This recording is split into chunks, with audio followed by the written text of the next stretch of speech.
Welcome, everyone, to episode 120 of Dial the Gate. My name is David Reed. Thank you so much for joining us as we explore Stargate Atlantis Season 5. And to do that, I have Stargate Atlantis executive producer and writer Joseph Mallozzi standing by here to discuss one of the better seasons of Stargate, as far as I'm concerned. This was a diverse and fantastic season of television. We're going to go into hashtag reasons for that in just a moment here. Before we get started, if you like Stargate and you want to see more content like this on YouTube, it would mean a great deal if you click that like button. It really makes a difference with YouTube's algorithm and will help the show continue to grow. Please also consider sharing this video with a Stargate friend, and if you want to get notified about future episodes, click the subscribe icon.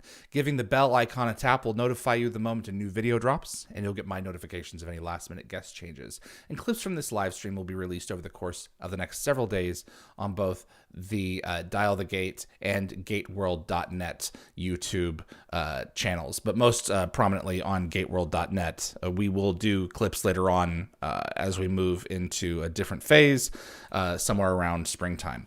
So, with this episode, it is a live show, which means that if you're logged into YouTube and you are watching the show through our Dial the Gate portal, the live chat has our moderating team there asking everyone to submit their questions to Joseph Mallozzi. In the second half of the show, we'll get to those, but in the first half, Joe and I are going to explore Atlantis Season 5. It is such a pleasure to welcome back my friend Joseph Mallozzi, executive producer of Stargate Atlantis. Hello, sir. It is so good to have you once more. I have to pinch myself every time I have you on because we're moving through the content. Well, congratulations on the big 120. I feel very special to be, to have landed as a guest on this most auspicious of episodes. I am grateful to have you. The final season of Atlantis, you guys went into that not knowing that this was going to be the final year. Correct. We actually went in assuming we would probably do a sixth season. In fact, we did plan for a sixth season in sort of a kind of a general sense, only to learn as the production drew to a close that we would not be coming back.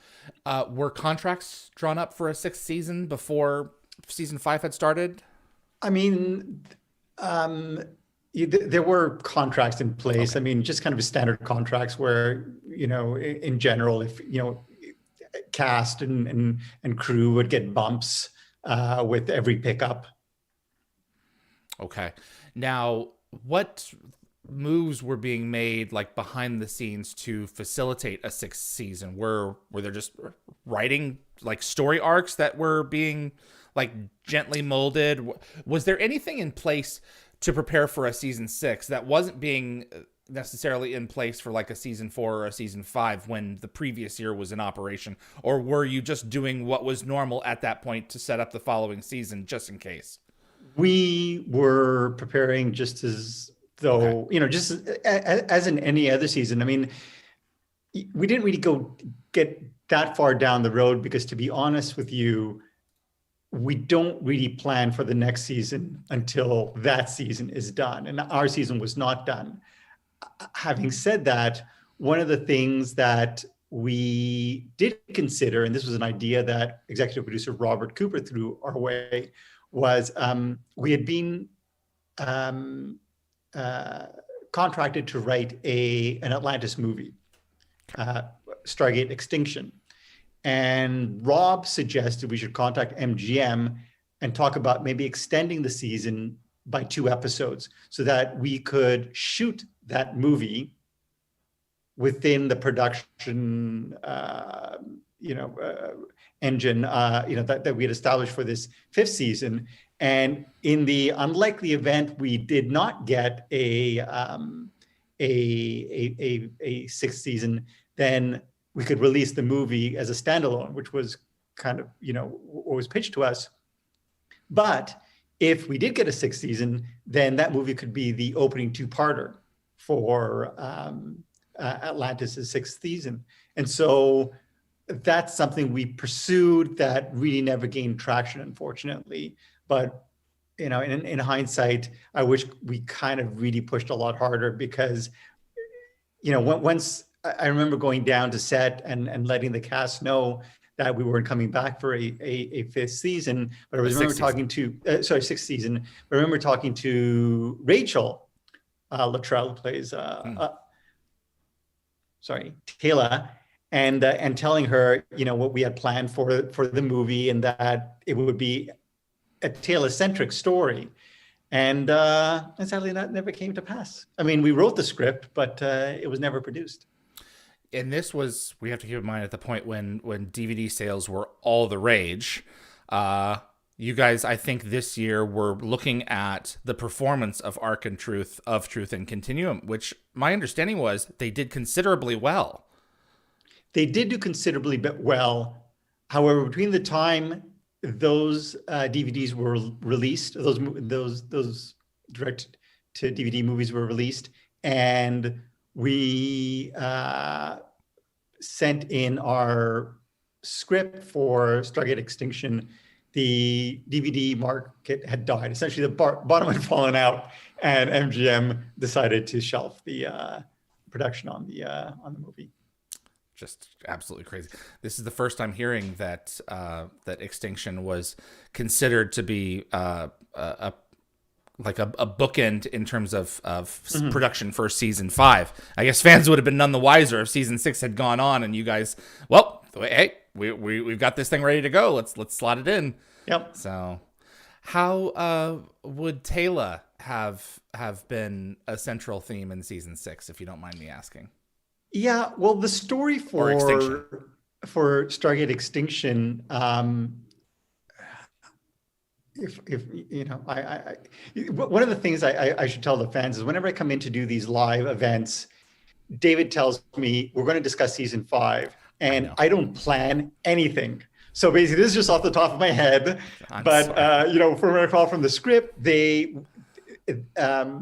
Atlantis is going to make its way back to Pegasus. And en route, their engines, they end up experiencing engine problems, and ended up stranded between Pegasus and the Milky Way in another galaxy, and they end up detecting a power source coming from a world, and they go to the world, and ultimately, with the story that unfolds, ended up laying seeds for what would be the Stargate universe story. Was it with the Descendants? Okay, yes. So a Common Descent and Epilogue.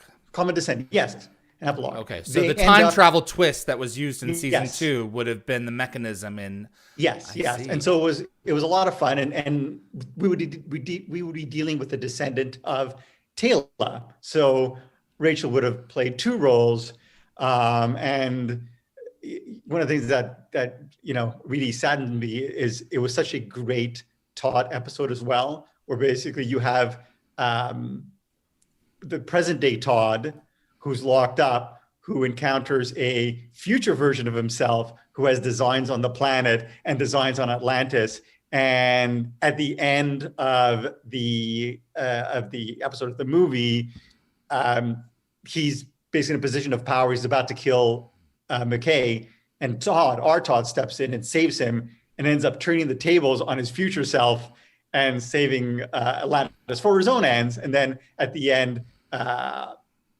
when they return to Pegasus, Shepard essentially rewards him by freeing him, and they part way, not necessarily allies, but having achieved a certain understanding.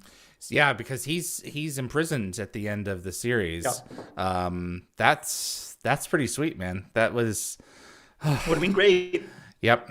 Would have been great. And I remember we also had, or I had an idea for another sort of time travel, John, for the mid-season 2-parter that would have seen the team come back to Atlantis, but it's in Atlantis 6 months in the future that has been taken over by Michael, who has delivered a an attack in the form of a toxin that basically turns the Atlantis personnel into hybrids. And so they are hybrids under his control. So we would have had hybrid versions of the, everyone on Atlantis, with the exception of our team, who basically come through and discover Atlantis has been taken over. Again, that was just a kind of a basic premise, but I think it would have been a blast. So how would you have brought Michael back for that? That's another, yeah. He's dead. Well, so we think. Really Connor Trinier never believed fiction. it. Yes. Yeah. Connor's like, he's not that stupid. He's not going to check himself, put himself in check by flying into Atlantis with a puddle jumper without having an option elsewhere. There was always a way. I mean, in the back of my mind, whenever we killed off characters, for days afterwards, I would, go through the string of possibilities, and I would always have a list of, okay, this is how we could bring the character back. And I know I did the same for Michael, and I'm not sure what my list is, but the plan was to pull it out when it came time for discussions. Well, and season 5 has no shortage of those kinds of nods. Particularly, I'm thinking Robert Davi. So let's get into. We've already discussed the dessert at the end of season 5. My favorite part of dinner. So let's do the meat and potatoes. Okay. And thank you for those answers. That's fascinating.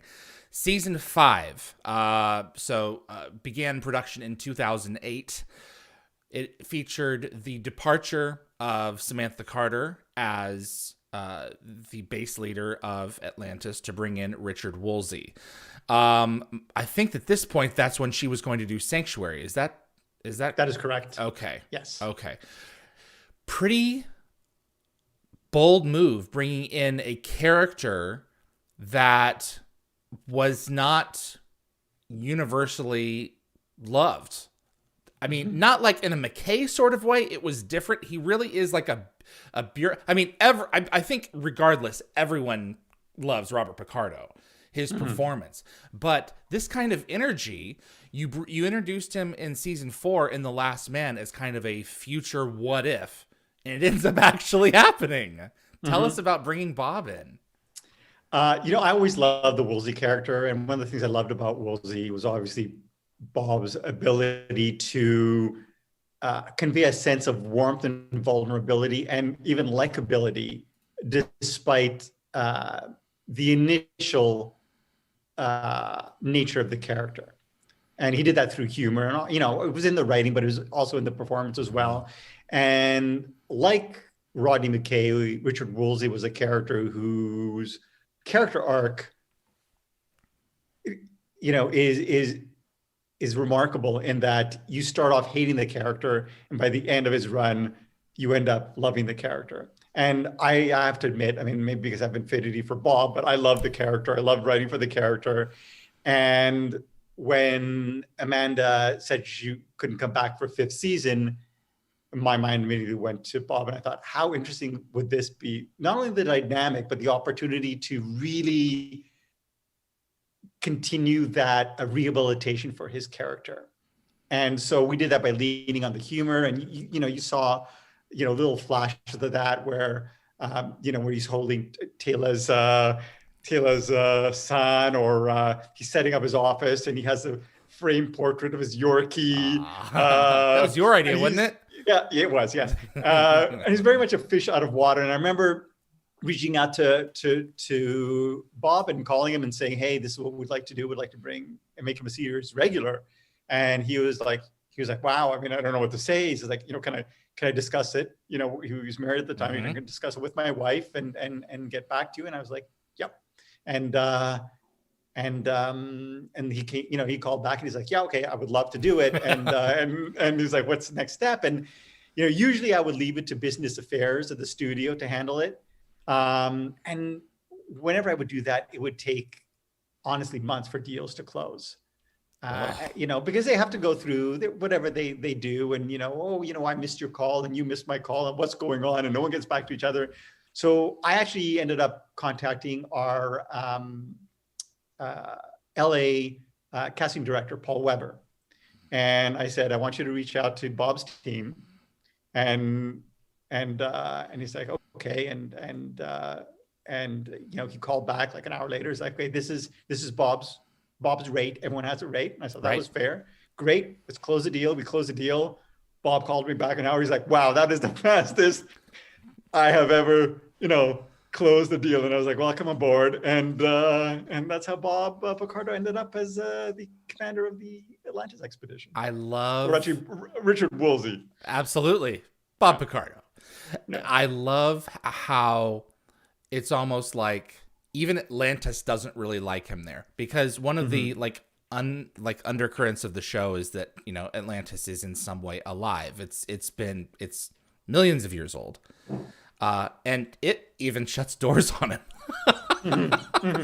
It doesn't really want him there. I mean, that's something actually, for instance, little things like I always wondered how do those doors open and close? I always imagined it was motion sensitive. And so, just to bring out the vulnerability in the characters, I mean, I wrote that scene. It's such a small scene. It's such a throwaway scene, but it just, from the get-go, you kind of feel for the character. Of course. Really is a fish out of water and doesn't know what's going on. And the doors close on him and he's like, trying to activate them. They don't activate.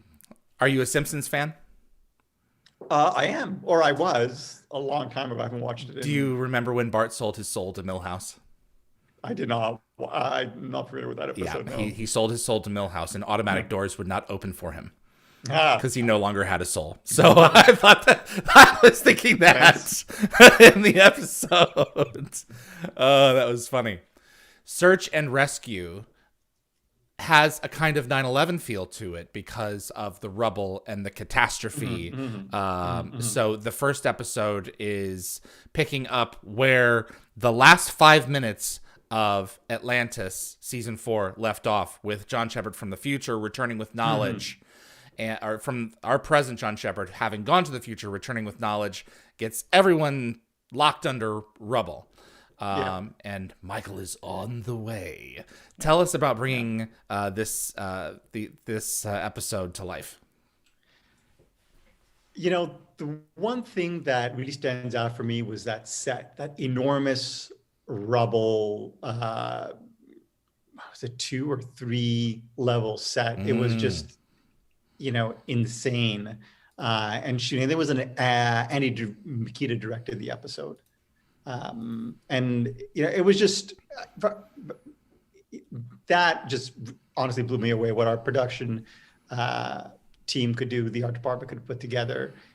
Every season they would surpass my expectations, and this was a very impressive set. Although, I mean, it doesn't look like much, just like whatever destruction, but it really was impressive. Well, it has to be engineered. I mean, you can't just have the actors walking all over these things. Right. It has to be reinforced, so it's a jigsaw puzzle. And in this episode, we also find out when Continuum is placed on the timeline. It was actually moved Continuum to between Search and Rescue and ostensibly the Seed. We didn't know when it was that it took place after Arc of Truth, but now we know because Carter is sent back to Earth because the last ball clone has been found. I thought that was a very nice nod. In the Seed, you have Jennifer Keller being transformed into the heart of a Wraith ship. Yes. I did not see that one coming. I don't know who pitched that idea. I don't recall who pitched it. It almost feels like a Rob Cooper type of idea, although But if it was his, I mean, he would have written it. But yeah, it was one of the more bizarre kind of horror-ish episodes. And I remember the network hated it. Really? Yes. I'm not sure why, but they were not fans of the episode. Well, I liked it. I thought it was kind of cool. Thank you. Broken Ties. You return one of the great guest stars of the show, Mark Dacascos, Tyre. This is a part 2 from, I believe, season 4, where we had reunion with Ronan's original comrades having turned to Wraith.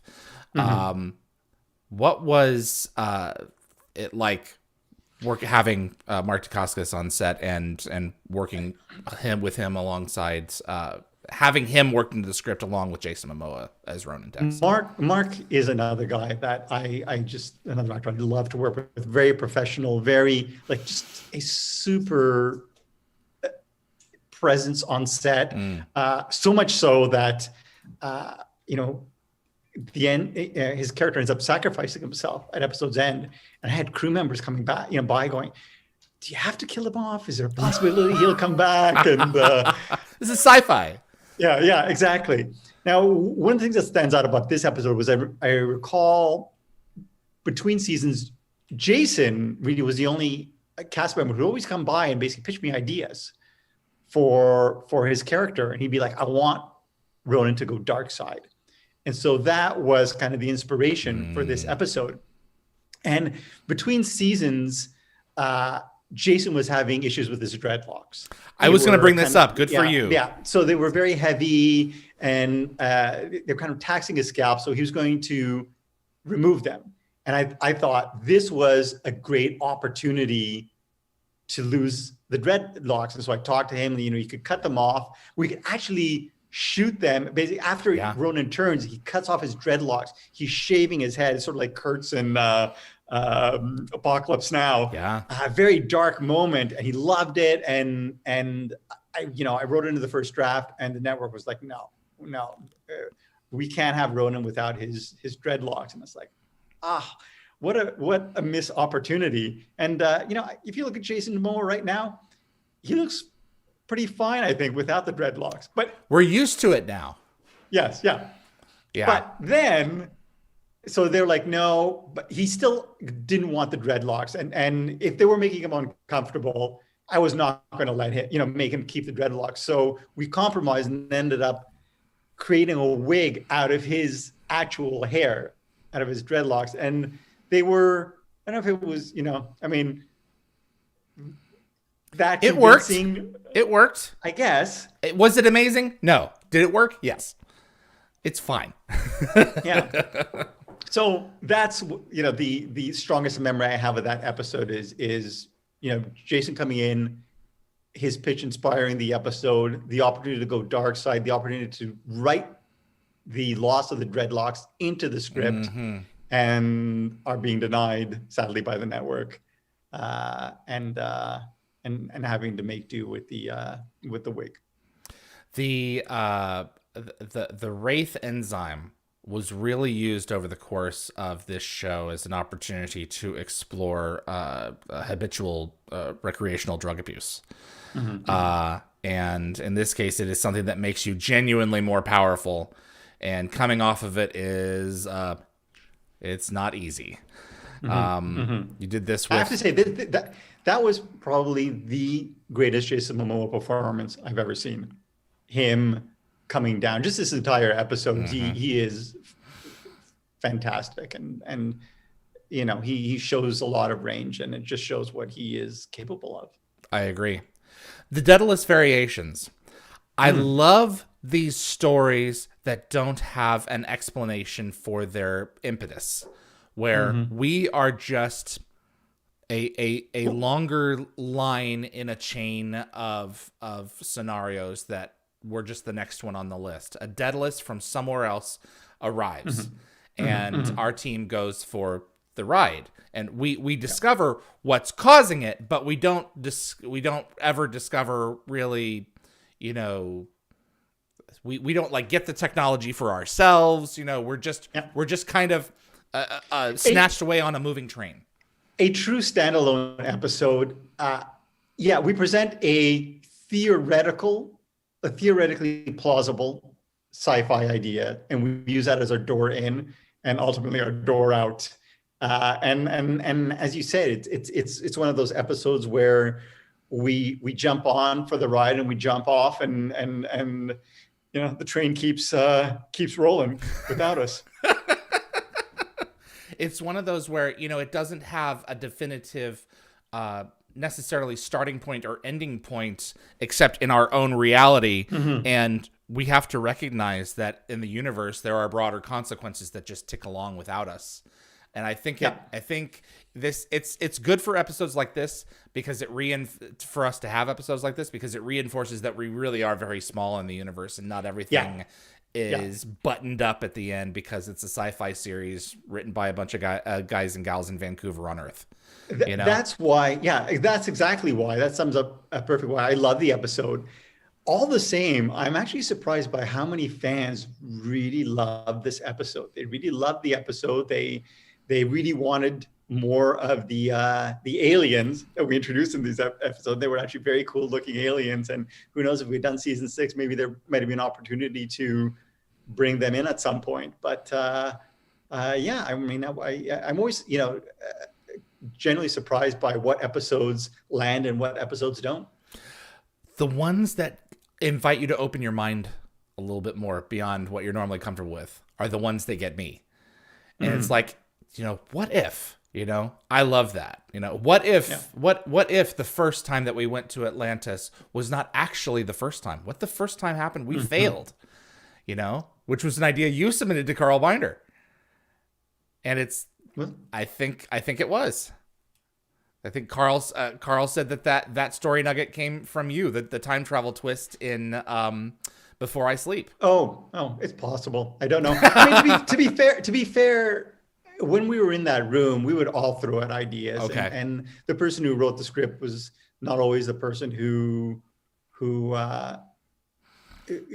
up with the original idea. I mean, even though we came up, for instance, with the idea with Window of Opportunity, it would have been a very different script if and probably a lot less successful episode if we had gone with our first pitch. But Robert Cooper was like, no, do this, make it a comedy, do our Groundhog Day. And even though we wrote the script, it was because of Rob's direction. Correct. That we ended up with such a beloved episode. Ghost in the Machine. I have this episode is very double-edged for me because it brings back Michelle Morgan as Fran. Well, as Weir. Wonderful guest star. But also was a missed opportunity in that Tori had an opportunity there and specifically declined. She has gone on to say that at this point in time, she wasn't really sure how she was feeling about certain working relationships, and later came to understand and get her footing and understand, particularly with appearances on Dark Matter, where things actually were. So a lot of things that didn't get said at this point in history, and at this point in time, a lot of understanding eventually came about that might have changed Ghost in the Machine, in terms of casting. Yeah, I mean, it was a missed opportunity, but in all fairness, I sympathize with Tori. I mean, it was a difficult situation, and when she came back for what was the last episode she did? It was Be All My Sins Remembered. Be All My Sins Remembered. It was that a the one great she ending. Was lying down and she was operated on, or Be All My Sins no, that Remembered was was her the one where last basically she was captured. appearance. Yeah, so the last two that she was in, that was for heaven's sakes, let me go back to the other one. I just recall that I mean that Mortal Coil. She was it Mortal Coil? Okay. Yeah. I'm sorry, I broke your train of thought. No. I just recall that for instance, the episode, I think the episode where she was injured, or one of her final latter sort of maybe season beginning of season 4 episodes. She was in the operating table, or she was having brain surgery. Yes, this was Adrift. Yeah, and it was difficult for her, and just basically lying there, and it was just a very grueling production for her. And so in that respect, I mean, and so I think, that was one of, that kind of, I think, colored, unfortunately, her her feelings towards sort of, coming back. And like, again, I totally get it. And I do love Tori, and which is why basically I essentially wrote the role for her, Commander Truffaut, on Dark Matter. And she, because I knew she would kill it, and she did kill it. She was phenomenal. And if I ever do another show again, I will reach out to Tori, and hopefully we'll our professional paths will cross again. Absolutely. It's a sad ending for the character. It is a sacrifice, but it is a tragedy as well, because she kind of just floats off into space and just goes to sleep. Yes. Her mission is fulfilled, but it's a sad conclusion for when you think of Simon, when you think of this very human character. It is a fitting conclusion to someone who would have sacrificed herself for her team in her mortal form anyway. I agree, and it is a sad conclusion, mainly because we didn't get the opportunity to do any more episodes. Correct. But in my mind, she was never killed. Oberon basically tells them, well, she's, the Elizabeth Weir that you knew, we got rid of her, but you're taking the word of your enemy. Yeah. Yes. And in my mind, there's no way he would have done away with her. He would have wanted to keep her to essentially use her as an information source. So, in my mind, she was alive somewhere, as I put it, on ice. And I ended up writing that scene for Comic-Con a couple of years ago, where the Atlantis team ends up discovering her in stasis and awakening her. And that's the way I would have brought her back if I had the opportunity. And I love that scene because I consider it canon. Thank you. Yeah. And I would imagine some sort of like a command split when she returns to Atlantis, and her and Woolsey would have found a way to work together, and I think so as well. This season, I'm just looking down the list, just one after the other was really, in my opinion, just knocking them out of the park. The Shrine, very personal episode for Brad Wright. Brought about a terrific round of performances from everyone. Tell us about watching that episode come to life.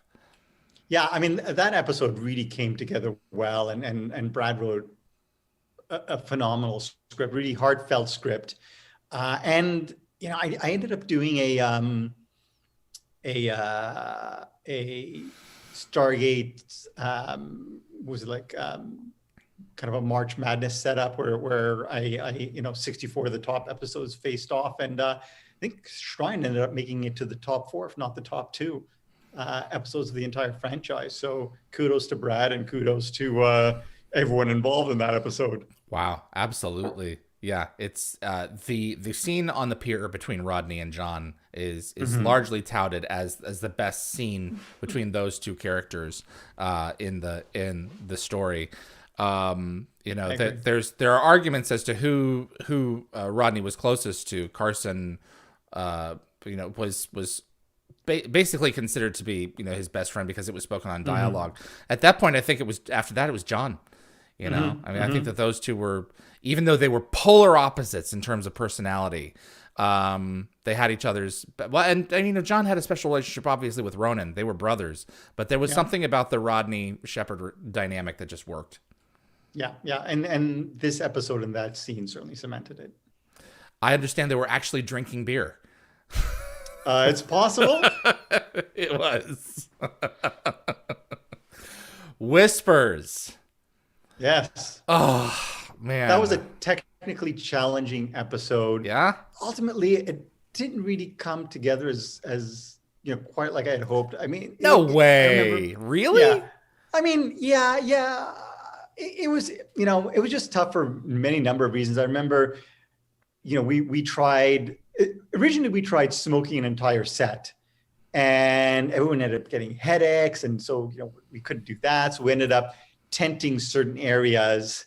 and kind of using kind of the smoke machines or the fog machines, and then we would air the place out between takes. It was tough for like a number of reasons, but it was a fun episode in that we got to do horror.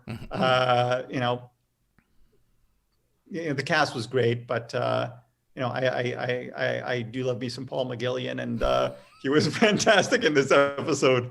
Truly fantastic. It was great to have him back. I love the guest cast for this episode. You have Nicole DeBoer, you have Janina Gavankar, Yes. Christina Cox, and Leila Savasta as the all-female team. And this is one of those where, if we had a season 6, that would have been in the top 3 things for me that I would have loved to have seen back, because the chemistry and the comedy is gold.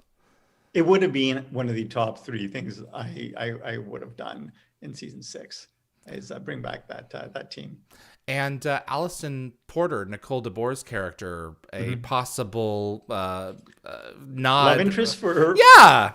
For Beckett, yeah. Poor Beckett, Yeah. I could see it. I think it worked. Yeah. And I love Nicole. She's a great actress. And there was definitely chemistry between these 2 characters. Janina Gavankar, we had her on Gate World after this episode aired, and she sung your guys' praises, where her character Dusty originally had a different name, and then you guys cast her, and she was like, "They changed my last name. They made me Indian." I'm like, "Hey, these people pay attention."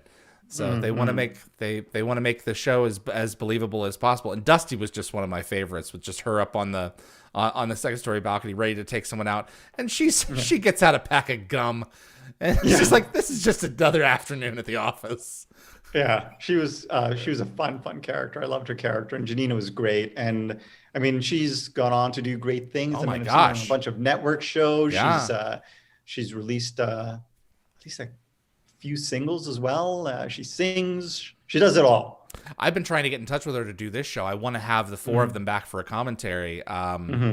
Nicole is aboard. I'm trying to get the others, so we'll see. The Queen. So it's important to remember that Rachel has just had her son. Yes. Heavy prosthetics demand. Yes. And also, we've been in need of a good Taylor episode for a little bit here. And so this was an opportunity to bring back Todd and introduce a new tier of Wraith type of Queen, and have Taylor play around a little in the Wraith makeup. Yeah. I mean, this is a great episode for Rachel, for Rachel's character. Maybe not such a great episode for Rachel, because it was tough for her. I mean, looking back on season 5, a lot of fans were like upset that the Taylor character got short shrift, and to a certain extent, they're right. But I want to say it wasn't intentional, but it was intentional, because she was taking care of her son, and so we tried to give her as much time as possible, and that meant maybe lessening the screen presence of her character. No disrespect to her character, but we kind of respected her kind of wishes and wanted to sort of find a way to make things work, keep her character alive, but also give Rachel the time she needed. And so, we came up with the idea for this episode. We pitched it to her. She loved it. But then, as you mentioned, all that makeup, it was a huge commitment for her. And she was, Rachel is wonderful. In fact, I just heard from her, I think yesterday, the day before yesterday. Yeah. She's just overall terrific. She's just fantastic in this episode. I just love this episode, and with its study of Wraith politics and hierarchy, and the way they get things done. There was a beginning of peeking in behind the curtain to see like the machinations of that society. And if it had taken like a different turn, it wouldn't necessarily have worked, in my opinion. But this one really plays solid, because she and Christopher Heyerdahl make it work. You know, they make it believable. Yeah. Tracker, we've brought back Mike Dopud for Atlantis. Originally, he was a Russian. He was the bounty hunter Odai Ventrell in SG-1. And now he would go he's on to brought back be as, Varro. But in this, he is Kirik. So, and he is another runner similar to Ronan, except it's kind of a lone wolf and cub situation because he has a younger charge that he is protecting, and that's why he steals Keller. Yeah. Again, I mean, you've had Mike on the show, I assume. Not on this one, but on Gate World. Yeah. Just stand-up guy. You know, you were going through also the actors I love to work with, and Mike is one. I brought, had him on Dark Matter, and again, if I get another show, eventually he's a guy I would love to work with again. But just again, also versatile, but just a very likable, person. And that kind of seeps into his performance, and the character is very likable as well. This was a kind of a fun episode, running around in the woods. Remember, the art department had a blast coming up with these contraptions, I mean, it was another kind of seminal episode. I think it was one of those episodes where I forget who wrote it, but a freelancer came in to pitch it, and he pitched an idea, David Schmidt, that had nothing, and it had nothing to do with what the episode would turn out to be, and so it was talking, and then Rob was like, "Hang on," he goes, "Did you say tracker?" And the guy was like, "No." He's like, "Oh, I thought you said tracker," and that gave me an idea for another story. And Rob pitched out the story that is tracker. And it basically was inspired by mishearing the guy pitching. Yeah. The ways that one comes to story ideas is, they'll come from anywhere. You just have to keep your ears open. Yeah. First Contact and the Lost Tribe. Martin Guerrero talked about the speed at which these two actors, David Hewlett and Michael Shanks, speak, really influencing the number of pages that were written for this episode, because they mow through the dialogue very quickly. Yep. And this is a great buddy pairing two-parter, because you've got Daniel and Rodney working on one front. You've got Richard Woolsey, and you've got Keller, and you've got Ronan on the spaceship going to make a potential peace treaty. And a big surprise in the second half of this episode as well. This is a great mid-season two-parter. Yeah, I mean, and these are the type of episodes that Martin was especially adept at. The big two-parters, the big mythology episodes, especially the big McKay episodes. And this episode had it all, and Martin was good at all that, but also Martin's a very funny guy. And so there are just great flashes of humor throughout this episode and the next one. This is a great premise as well. Turning on a piece of technology that disrupts or destroys subspace. The Wraith can't the Wraith can't use their hyperspace frequencies, and the Stargates don't work. They blow up. That's scary. Yeah, and it worked. It was one of the coolest visual effects sequences where the Atlantis Stargate actually detonates, and the shield has to shrink around it and almost destroys the tower, the central spire. But I have to give tremendous praise to bringing back the Asgard. We lost them a season and a half before, and you've got the puppet sitting around in his coffin with all of his stuff, and this was a great reintroduction. Unfortunately, it was spoiled out the wazoo by Sci-Fi, as would often happen. Whose idea was it to bring him out of storage? I do not recall. You do not recall, but it could very well have been a Martin Guerrero idea. Okay. But I loved this because, it suggests a possibility that the personalities inside the Asgard core could have been rejoined with physical bodies from these alternate Asgard, Vanir, whatever you want to call them, in the future. Like, maybe potentially the Asgard weren't always gone for good. Yeah.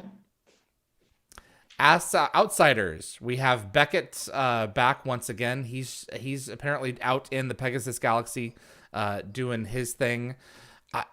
There are survivors from the Hoffen plague. So the Hoffens created a plague that would wipe out the Wraith if they attempted to feed on them. And so the Wraith have been systematically eliminating them throughout the Pegasus Galaxy. Alan McCullough wrote this episode. Any thoughts on that one? I don't even remember this episode. Okay, no, it's all right. It's all right. It was not one of the ones that I remember that well as well. Inquisition was an episode Alex Levine was our script coordinator, and this was his first credited script. And he's actually gone on to write for shows like Orphan Black, for which I think he won the CSA, whatever that stands for. But it's the Canadian equivalent of the Emmy, and he's done actually quite well for himself.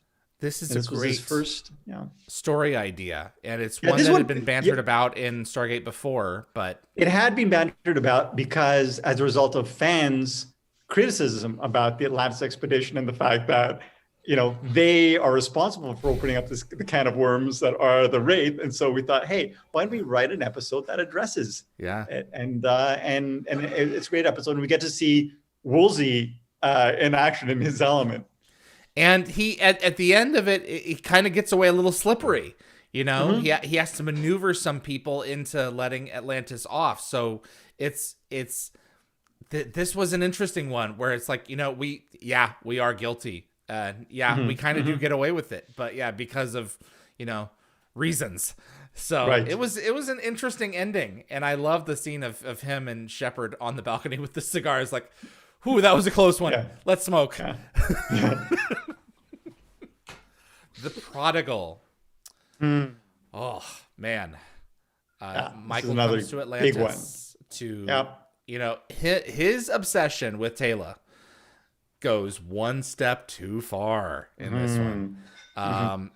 We never really find out what his specific aspirations were for Torrin John Imogen, other than the fact that I think he wanted to hurt Taylor as much as she deceived him. Marvelous episode, man. Yeah, I love this show. And one of the best, I think, fight sequences we've ever done on the show. On the roof. That throwdown between... No, actually, it's a one in the room between Ronan and... yes! It's actually one of my favorites. Yes, and we bring in, for that one, I'm trying to remember. We had... who was Sharon Taylor, Amelia Banks. Oh, yes. That begins that sort of pairing. That was really, really cool. Kickboxing lessons. Yeah. I was surprised. I wasn't surprised, but I was surprised. You have kind of a Batman Joker situation with Michael hanging off the roof of the spire. And now that his chips are down, he's like, Taylor, please, I won't do it anymore. And Taylor... Well, John looks at Taylor and he's like, hey, this is whatever happens next is in the ball's in your court. And she kills him. She kills him because the life of her son is at stake. Yep. And she's not going to take any chances as a mother. Yep. I completely believe it. And it led for it was a great episode from beginning to end. It's a family episode. It really shows that this team of explorers, they've really solidified as a group, and they ain't gonna take any crap from any hybrids or anyone else. Remnants, you had a great guest star in the form of you had actually a few different guest stars in this one, but Anna Galvin, who would later return as Chloe's mother, I believe, in Stargate Universe. She played a British expedition member named Vanessa Conrad. I believe she was Australian. Oh, excuse me. Was she Australian? I believe so. Australian. You are 100% correct. Spank me, Rosie. All right. A terrific guest appearance. Robert Davi as Kolya, brought back once more.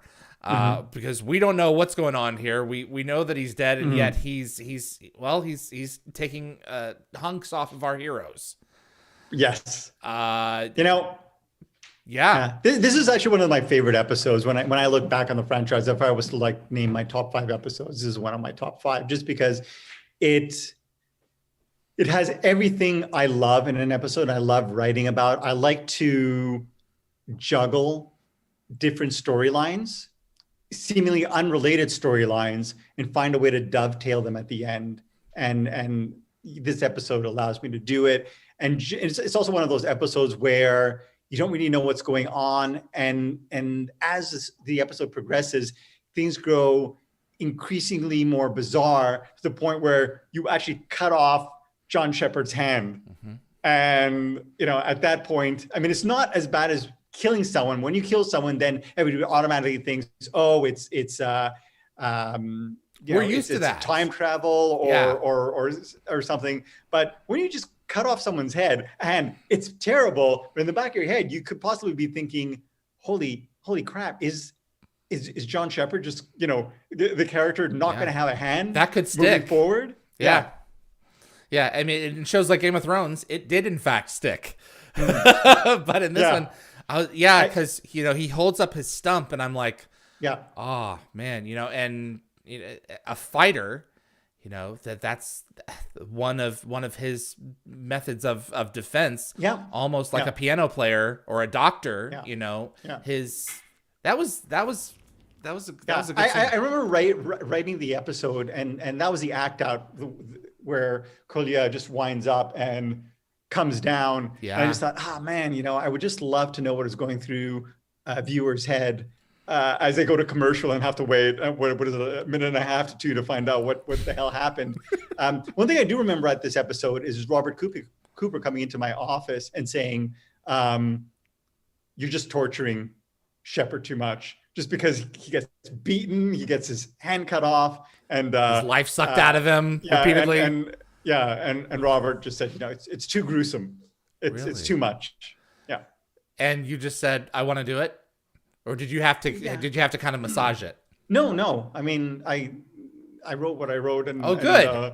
You're executive producer. I mean, at that point. But I mean, to be honest with you, like 9 times out of 10, I would always take Rob's notes. But in this case, I felt pretty strongly about what was happening to John. So in this case, I just kind of kept it as is. There are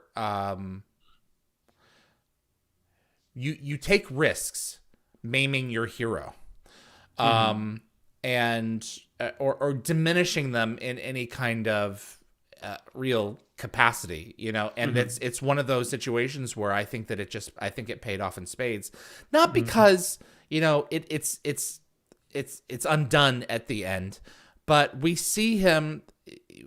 You take chances when you see your character is vulnerable, and also, as an episodic show, they have to kind of somehow reset back to position 1 at the end of it. But it's how you play with them when the chips are down that I think makes it satisfying. And this episode is one of the ones that works. And the sci-fi idea of a probe trying to figure everyone out, and determine what they're dealing with before it reveals its true nature is a great one.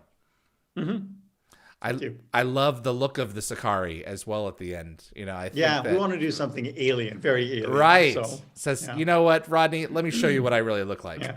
So it was cool. It probably wouldn't have worked out then. Yeah. After all. Brainstorm. Yeah. So this was an episode that my understanding is there was a request from, I think, the network for all the shows to do an environmental awareness week. Is that correct? There was something in that vein. That is correct. And, we got the request and I was like, how are we going to shoehorn a message, a very special PSA message into into an episode? And Martin had already kind of an idea for brainstorming in the works, and it just it just turned out to fit perfectly. And so he ended up not only writing but directing the episode. Mm-hmm. We had some great guest stars. We had Neil deGrasse Tyson. We had Bill Nye. Bill Nye, who through this episode ended up becoming a very good friend of Martin's and guest starring on Blind Spot as well, where he actually kind of name checks. I think he does Rodney McKay at one point, and Kids in the Hall actor Dave Foley. Dave Foley was the nicest guy, and I remember being on set, and I got a call from MGM, and I forget, it was one of the executives, and it's like, okay, one of the girls who works for me is a huge Dave Foley fan. Could you get him to sign something for her? And he was standing right there, and I was like, oh, would you mind? And he's like, what's her name? And I forget what her name was, Cynthia. And I was like, put Cynthia on, and she got on, and Dave Foley got on the phone with her. I was like, hey, Cynthia, and ended up talking to her, and which is very nice of him. Yeah, how do you secure Bill Nye and Neil deGrasse Tyson to play themselves in an episode? This was a coup. This was really cool. Yeah. The idea of freeze lightning. It's another one of those sci-fi conceits where it's like, you know what? If we're going to do it, now's the time and place. Yeah. I kind of put it up there with exploding tumors. What are your thoughts? No, I disagree. You disagree? No. I disagree. I vehemently disagree. I think actually freeze lightning is kind of cool, although it could actually it kind of steers into sort of comical territory. But we don't kill a. I mean, even if you were to kill a main character with freeze lightning, that's a lot cooler than an exploding tumor. Point taken. Okay, very well. And a burgeoning relationship between I was about to say David Hewlett and Jules Tate. No, Dr. Keller and Dr. McKay. Yep. David Hewlett doesn't think that it would have lasted. Do you disagree? That is, I like to think it would have lasted. Yeah. I don't know. A lot of fans agree with you. He was like, I just don't see it happening. I'm like, ooh, I don't think you're going to have a lot of people in your corner, but kudos to David for standing up for what he feels. Yeah. Infection. This was an episode another episode by Alan McCullough.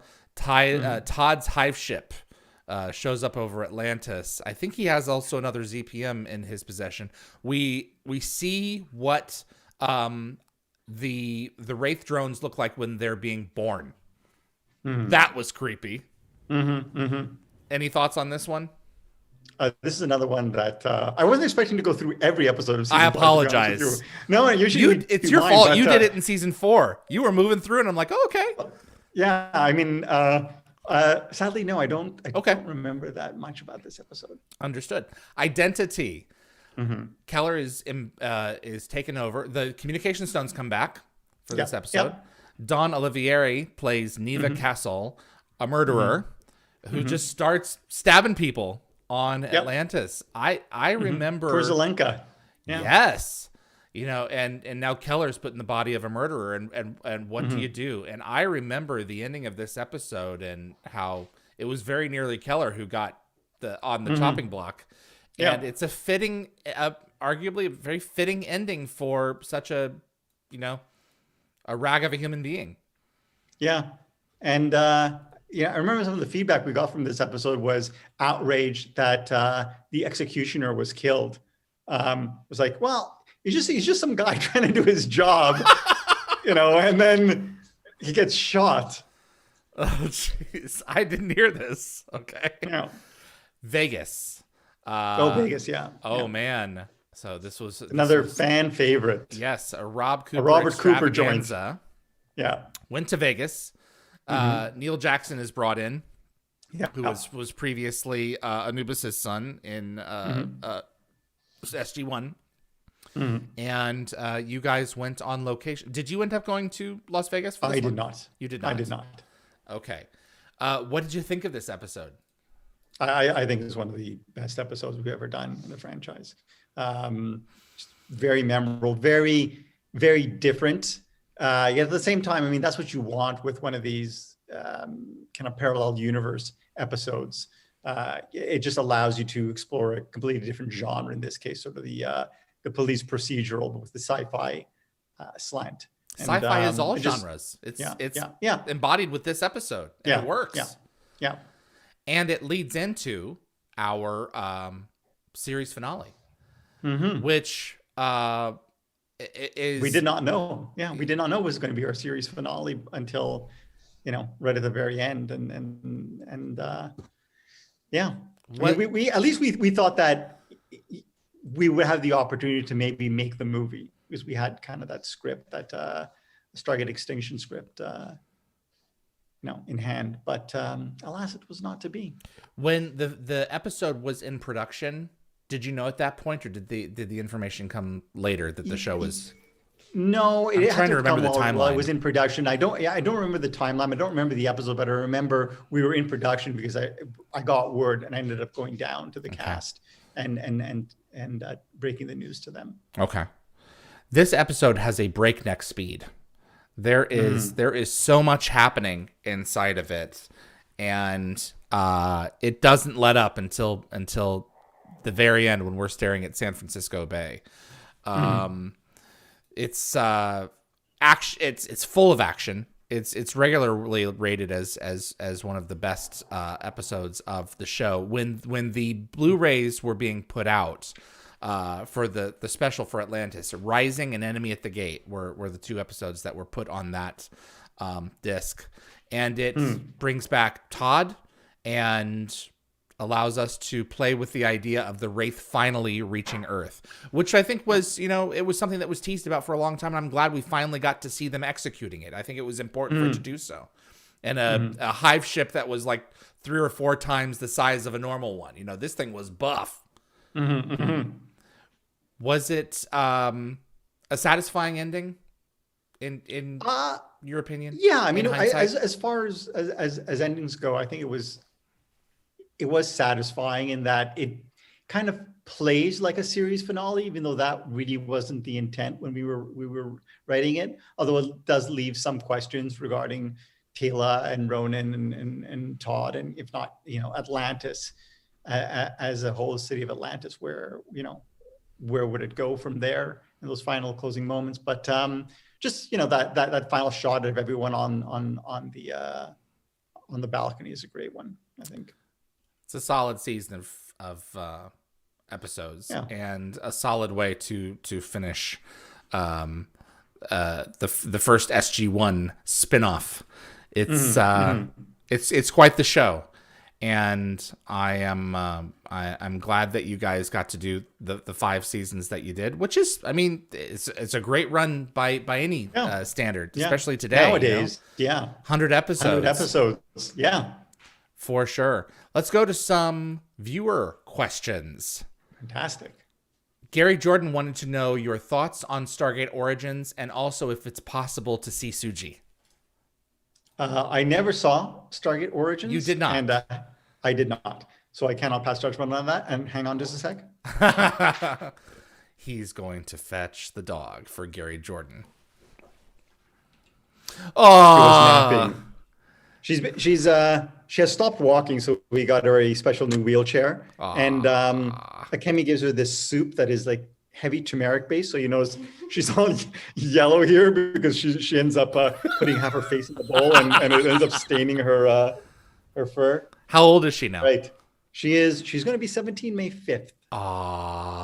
Old lady. So, yes. I think I keep on saying, I think I want to do one more show, and then I'm going to retire, and I'm just going to monetize her and just kind of live off whatever I make off her. She should be like, I guess 22 by that time. Do a Suji cam. That would be great. I would love Suji cam. Absolutely. Very exciting. I'm coming up for GateCon in September. I would love to meet her. GateCon is in Vancouver. Yep. Other side of the country. Sadly, I'm in Toronto. Hang on. I knew that. I knew that.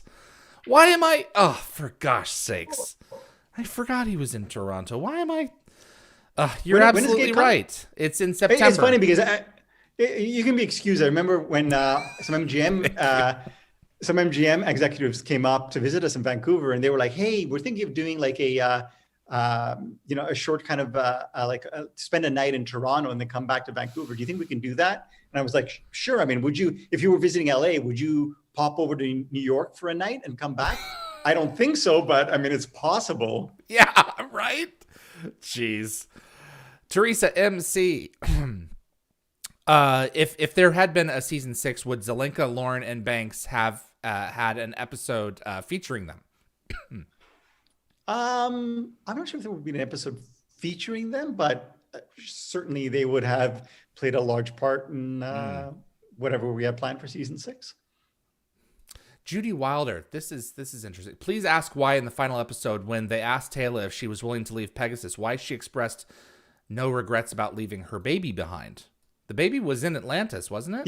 Yes, absolutely. Yeah, it wasn't just abandoning the child. Yes, her and Kanan was there too, I think. Yeah, yes. So. In fact, yes, he was. All right. Let's see here. Yuki at home. You love the time travel stuff. Do you ever get confused when writing your own scripts?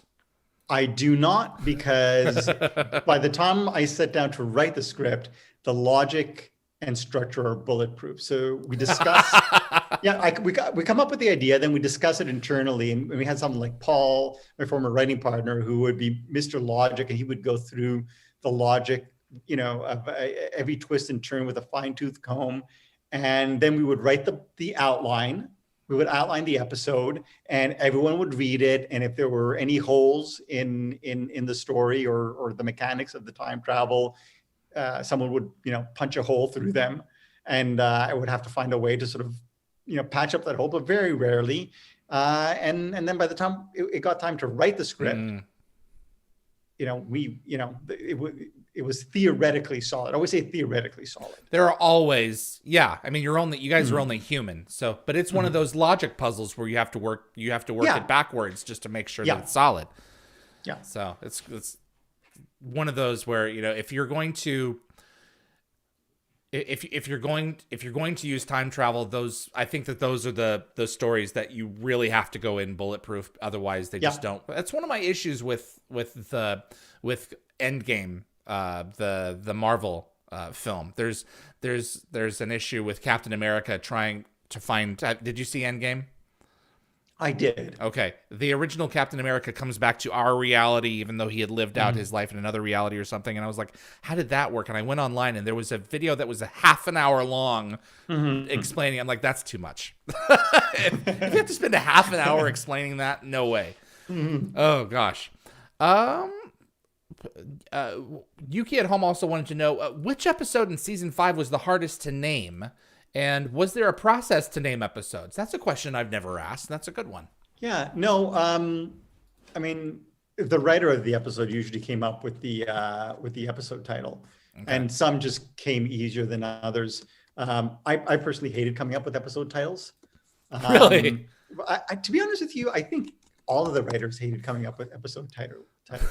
But in terms of season 5, off the top of my head, I'm trying to sort of think of the episodes: Search and Rescue, The Seed, Broken Ties, Whispers. I don't think there was. I remember in 48 Hours, your original title was Teal'c Interrupted. Yes. And you wanted that to stick, and they're like, no. Yeah, no. I think it would have been a great title. It isn't until we get to Atlantis when we have episodes named after characters, Tao of Rodney and McKay and Mrs. Miller. So before that had never been the case. Yeah. Let me see here. That dude right there, Joe. Would you have brought back the Sakari in season 6? Possibly. Okay. Possibly. I'm not saying I wouldn't have.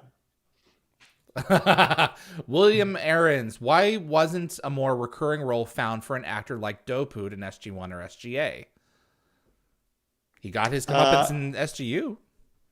Yeah, I mean, he was a regular or semi-regular in Stargate Universe. Okay. We've asked this question before. I'll let Joe answer it though. Oliver, I'd like to ask. Oliver wants to know plans for Dark Matter since the Netflix pitch was turned down. It's in limbo, frankly. And I think actually the best bet for me, as strange as it sounds, is to get another show off the ground and use the heat off that show to set up a Dark Matter miniseries that would take place maybe 5 or 6 years after the events of season 4 finale. Sounds good to me. Raj Luthra, were there ever any further plans to bring Ford back? We see him briefly in season 5, which I think was a great cameo. But was there any consideration further? No. Although in my mind, people ask, did he die? In my mind, he didn't die. He's still somewhere out there. Okay. Waiting for his next story. Carlos Takeshi, I'd love to hear about all the cameos in Brainstorm. Were all these people Stargate fans? Not that I know of. This would be a question for Martin Garrow, who you should have on. Absolutely. Yeah. Raj said, were there plans for the last episode for Enemy at the Gate to be a 2-part story? No. In fact, one of the things, it's funny. There's certain episodes that we'll do, and people will say, "Oh, this should have been a 2-parter," and then there are other episodes, they'll say, there's just, this 2-parters could have been like one, could have been one episode. And this is one of those episodes where there's, as you pointed out, a lot going on, but there was never any plans to make it a 2-parter. William Aarons, had there been a season 6, would Woolsey have potentially found companionship? It's possible. I mean, we kind of explored that in Remnants in a kind of a fun way. Yeah, but, William brought up with McKay and Keller and Ronan and Banks getting together. With the Sakari woman, it might have been interesting had she returned. You know what? I think it was kind of working. Yeah. Why not? I mean, I'm a probe, but do you mind? You can sit me on your desk. Who knows? EZZZZZZZA. Jason Momoa announced during production on season 5 he probably would just do one more season of the show. By the end of the show, did you have a plan in mind for his out? We did not. Okay. Even though he does get killed temporarily. We were never at the point where we would have discussed that that scenario. So, we didn't get a chance to even discuss season 6. We were actually canceled even before we wrapped production on season 5. Aka Camq, what are your thoughts on the mind battles in Stargate? Daniel facing off against Replicator Carter, Taylor versus a Wraith Queen. These mind conflicts that are all in the face and actually end up impacting the real world. I always love those types of episodes just because we have such a diverse range of characters and intellect. It's just kind of the classic story of the lowly human coming up against whether it be the alien mind or the AI mind. It was just fun to explore. Mm-hmm. Dan Ben, did you ever make a reference to a Star Trek or a Star Wars ship that looked like it's from there, but it had to be removed from a script or episode because it was too close? No. Okay. Not that I recall. The gray aliens with the red chip in their heads from the Daedalus Variations, their spacecraft was very Star Destroyer like, but it was cool. I loved that design. I was not aware. I'm not familiar with Star Destroyer. Okay, there we go. Gate Nerd says, what do you think about how streaming services don't have access to the commentaries for DVD extras? Is there a legal reason or just something else? I don't know. And to be honest with you, I mean, it'd be an interesting option to offer, but Yeah, I don't know why they don't do it. It's just I've always looked at it as, it's just another special feature. Yeah. Like any of the other special features that aren't offered, and it's a shame. Yeah, to be honest with you, I never even thought about it. I mean, usually when I think I want to watch a show, I will watch a show. If you want to watch it in Japanese, you can watch it in Japanese, or listen to it in Japanese, or listen to it in Korean. But yeah, the option of having switching to a to commentary is a good one. When we were developing the Stargate Command website, there was definite consideration that in a future version was going to add the commentaries for the episodes that were there. And I can say definitively that I am in production for some commentaries on Dial the Gate as well. So nice. I'm looking forward to having those roll out. Joe, it has, as always, been a pleasure to have you on. We've finished 2 shows now, have 1 more to go. Fantastic. It's just crazy. The content that you guys produced, and the fact that I get to sit through, mining these episodes with you is such a pleasure. And I'm so fortunate to have you. Thank you. I have to say this trip through memory lane for Atlantis has made me very nostalgic. And in my back mind, I'm thinking, I never actually sat down to watch the show. I neither SG-1 or Atlantis, because we would watch so many iterations of the cuts and when we were in production that I never sat down to watch the shows from beginning to end. I did that with Universe because my wife Kemi wanted to check out Stargate Universe, which she absolutely loved. I was actually surprised by how much she loved it. I was like, well, we can watch the first episode if you like it.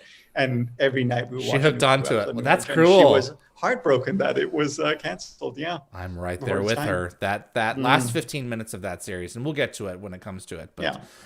Oh my gosh, Joel Goldsmith is just ripping my heart out. So I'm going to let you go, and I appreciate you taking the time, and we will set up plans for March, good sir. Thank you. Always a pleasure. Happy 120. You take care of yourself, Joe. See ya. Bye-bye. Joseph Mallozzi, executive producer, Stargate Atlantis. Always a pleasure to have Joe on to discuss each and every season of the series. For the month of March, we will have him back to discuss Universe Season 1. I do have one question that was submitted to me, and I wanted to get to that. Radev, please ask David about Sam J. Jones. He was supposed to be one of the first guests. What happened? That is a great question. So originally, Sam, I'll tell you the story. So I was at Comic-Con San Diego. This was 2009, 2010, and Sam was walking the floor, and he has his own company, and he was there for reasons for that company. And I told him who I was, and that I worked for Gate World at the time, that I would love to have him on to discuss his character. And Eris Bach is arguably one of the cooler, more nostalgic characters from SG-1's earlier seasons that everyone just talks about. And so he handed me his business card with his phone number and his email address on it. And I ended up putting it away in my fire safe for years. I don't know why I didn't have him on Gate World. It just didn't seem right at the time.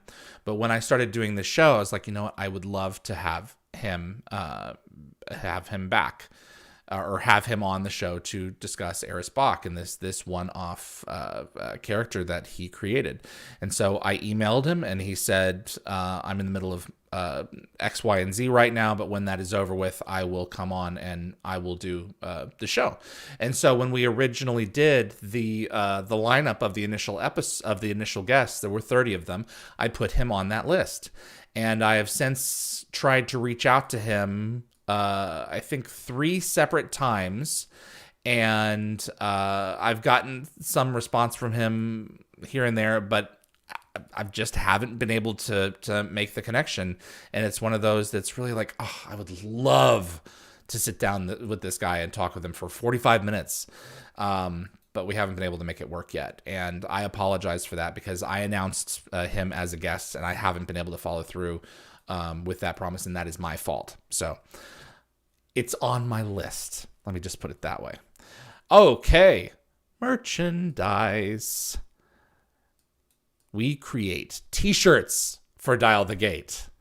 You can buy yourself some of our themed swag if you want to support the show further. It's t-shirts, tank tops, sweatshirts, and hoodies for all ages, as well as cups and other accessories in a variety of sizes and colors. What you're seeing right now are the designs that are available on dialthegate.com/merch. You can turn them into any number of items that are listed for that corresponding design. All you have to do is visit the website, dialthegate.com, and click on the merchandise tab and go from there.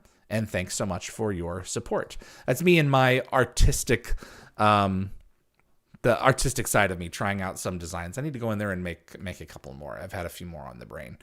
Thank you so much to my producer, Linda Gategabber Fury, as well as my moderating team, Summer, Tracy, Keith, Jeremy, Reese, Anthony. You guys make the show happen, and I could not do it without you. Big thanks to Frederick Marcoux, our web developer for Dial the Gate, and Jeremy Heiner, our webmaster who keeps the site up to date. Upcoming episodes. There are a number of them that are in the can, or not in, well, actually 2 are in the can for when I go to LA next week. So, March the 5th, 12 p.m. Pacific time, we have The Companion on for an exclusive episode. We brought in Lawrence Cow to discuss The Companion and their goals for their website, and also they're providing at least my understanding is it's about a half an hour of exclusive content from The Companion, including scenes with Richard Dean Anderson and Amanda Tapping, Michael Shanks, Jewel State, David Hewlett from their various exclusive events. They are bringing that to Dial the Gate for free. I am also working on a. I have my own column with them that's going to be appearing. If it hasn't debuted yet already, it's going to be appearing very shortly on the Companion website, dealing with the philosophy of Stargate. So we wanted to dovetail that in with an interview with Lawrence, the CEO and co-founder of The Companion. So that's going to be airing on March the 5th at 12 p.m. That's a pre-recorded episode. All next week's episodes are pre-recorded, including at 2 p.m. James Lafazanos, the Wraith Commander. He is joining us for that show, and we talked for well over an hour. It was a fantastic hour. Gate World has a preview of it that's going to be launching on that website this coming week. So The Companion at 12 noon on the 5th of March, and at 2 p.m. it's going to be Pacific time, James Lafazanos to discuss his various Wraith roles on Stargate Atlantis. Then on the 12th of March, I have Sue-Ann Braun returning for part 3 of her interviews with us on Hathor and her recent goings-on. She was recently featured in a video game called Dying Light 2 as one of the main characters. She played about 10 different roles, and so we're going to have her back, so you can talk with Sue-Ann then. And then on the 19th of March at 12 noon Pacific time, here's one you might not expect. Britt Irvin, who played Marin in the season 3 episode, SG1 episode, Learning Curve. One of my favorite episodes of the show. We reached out to her and she said, yes, would love to come on. So it's one of the things I'm wanting to do now is explore some of the kids of Stargate who had performances when they were younger on the show. And Britt is the first. And also we just got in touch with Jeff Gulka, who played young Charlie in the episode Show and Tell. He has also agreed to come on and do Dial the Gate as well. We're still working on the dates for Jeff, but I'm really excited about this lineup, and can't wait to explore those episodes with you guys further in depth with having these guests on. Thank you so much for tuning in once again. It really means the world to me to be able to do this show and continue to bring you exclusive Stargate content week after week. My name is David Reed for Dial the Gate. Thanks so much for watching. I'll see you on the other side.